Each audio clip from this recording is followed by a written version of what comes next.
General Dynamics Information Technology provides homeland security solutions and support to help keep America safe. Our innovative solutions provide the thought leadership, engineering, and technical excellence needed to address today's most urgent homeland security priorities. For more information, visit gdit.com/homeland.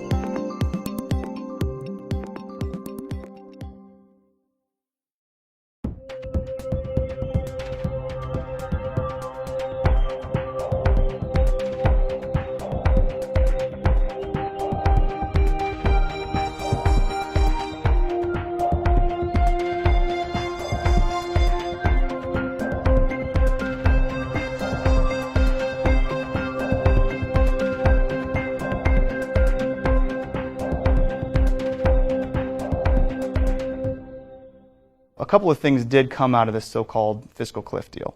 One, the Bush-era tax cuts got extended for 98% of Americans, which I think effectively limits our chances of falling back into another recession.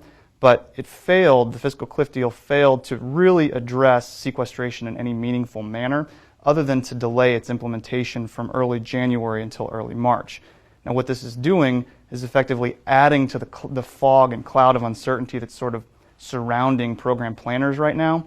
And unfortunately, as we all know, in the government, uncertainty leads to inactivity. So what I think we can definitely expect to see in the coming months is going to be hiring freezes across the government, and contract awards are going to be delayed significantly. From my perspective, yeah, I mean, IT budgets are relatively flat. I mean, you have to be a little bit creative and innovative with the way that you're approaching DHS decision makers. But with that said, even with a budget that's flat, you're still talking about almost $5.8 billion in IT spend going into FY13. So they're second behind HHS in the civilian side. So that's a ton of money that you're still looking at. So you hear budgets are flat, you think, oh my gosh, how am I going to sell? There is a tons of money here, you know, to be able to sell into. And the other thing that I think is important to mention is even with relatively flat IT budgets, you still have a huge uptick in cyber spending, even with a lot of this deferred cyber legislation. So I think it's something like $183 million just going to launching some of these cyber initiatives and offerings. So there's a lot of opportunities. It's not by any means going to be hopefully too difficult to sell into. There's a lot of money to be spent. You know, I think unfortunately, whenever again there's uncertainty and inactivity on the government's from the government side, industry tends to freak out a little bit. They get wary, they get restless, because let's be honest, most of these companies and most of these salespeople are working on 30, 60, and 90-day quotas. Government sales cycles are just unfortunately taking quite a bit longer. I think we saw an uptick in procurement activity, or at least in solicitations being released in the December-January timeframe, because government agencies wanted to try to obligate as much funds as possible so that there would be less available funds for the sequester to actually hit. I think we're going to hit sort of a doldrum time period from now until March. Maybe in March we're going to see another uptick once we get a new budget or another continuing resolution passed. And of course, as those RFPs that were solicited back in December and January, those are going to start to get awarded again in March. I think we're going to see a really long period of no activity between March and maybe July timeframe. Come July, August, September, I think government's going to realize, hey, we've got a lot of money left over, we didn't spend the rest of the year, so they're going to try to burn through that as quickly as possible. But in the meantime, industry is going to be pretty nervous, I think.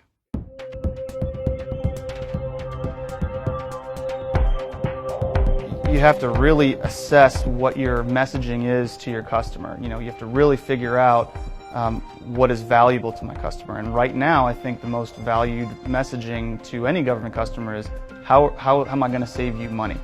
Oh yeah, absolutely. I think the message, they probably aren't really set on talking to you unless you can show them that return on investment over 5 years.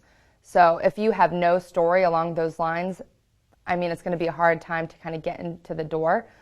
They really want to see innovation as well. So anything that can kind of streamline and build efficiency into a lot of these systems is going to be huge. I think, yeah, anything along those lines where they can reallocate personnel to different areas, that's also going to be probably pretty big. But I definitely think the 5-year ROI is still the main message for sure.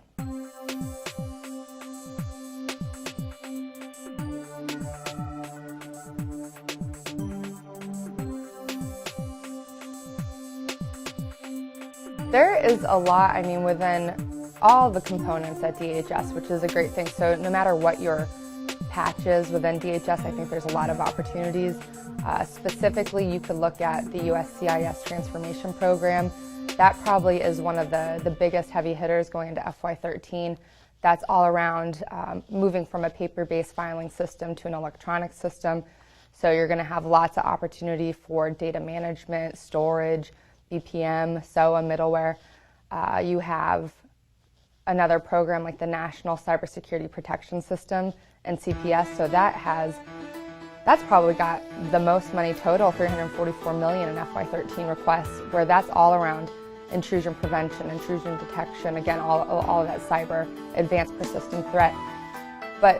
And that's looking to really protect across the federal government infrastructure, so avoiding all those threats and being able to protect the infrastructure. With that said, there's kind of something new that's been on the scene, and that's the continuous diagnostics and mitigation offering.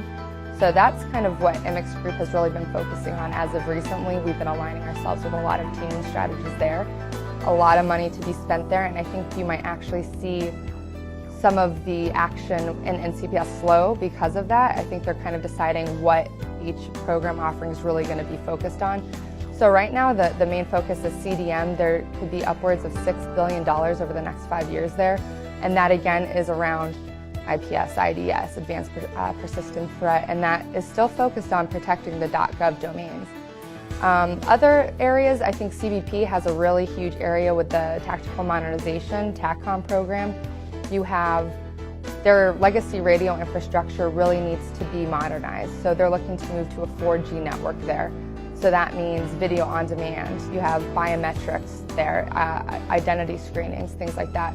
That's going to be really huge. I mean, even in TSA, you have the TTAC Infrastructure Modernization Program that has, I want to say, $60 million associated with that for FY13, and that's all around analyzing and detecting information for transportation sector workers. So you're looking at SOA, again, CRM, there's a lot of data security.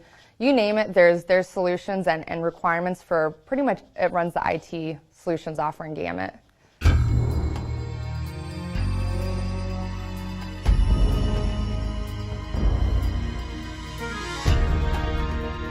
What I've been hearing so much from DHS at industry engagements is that they really want vendors and industry to understand their requirements and to align what they're doing with those requirements, but be more innovative, show them how you can do things faster, show them how it's agile, modular, and making sure that if you're going to fail fast and be able to get back on track and be able to build out those system requirements in a faster pace. They need to be doing things faster, especially as the environment technology is changing so rapidly.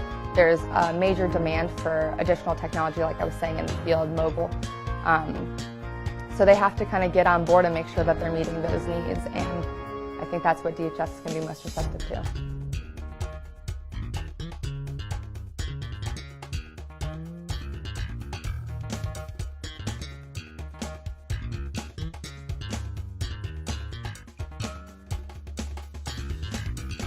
They're definitely splitting up a lot of these major contracts, so you're probably going to see less single awards to these large SIs, and you're going to see probably more awards going to small businesses, small business set-asides.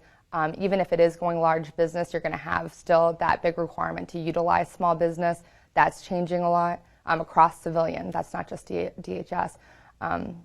So yeah, absolutely. Modular, incremental, agile, and small business. That's going to be huge. And utilizing IDIQs and GWACs. So First Source, Eagle, those contract vehicles, the BPAs, that's going to also be pretty important. So not just selling into the government and meeting the requirements that exist right now, but also making sure that you have the right acquisition strategy to be a part of that is going to be important. I think everyone has to remember the government agencies all have a mission that they have to accomplish. And regardless of what the budget environment is, they're still going to purchase products and services that will help them accomplish those missions. So stay patient, stay tenacious, stay in contact with your customers. Remember to keep your messaging centered around efficiency and saving them money and return on investment.